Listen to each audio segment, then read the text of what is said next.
so many times on an airplane when we get a bunch of turbulence. I'm not kidding. I fly a lot.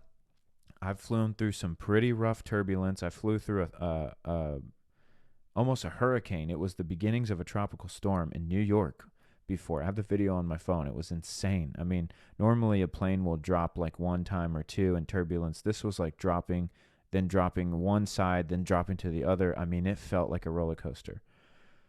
And when you start going through stuff like that and you're thinking about your morality and you're like, dude, I could literally die right now. Like this plane could fall out of the sky. Statistically, it's not going to happen. Now, my faith is not in statistics, but it is just nice to know, like, hey, statistically, we're going to be okay. But you start getting these thoughts of like, Lord, if this is it, man, am I happy with how I lived my life? And I think that's a really healthy thing to do.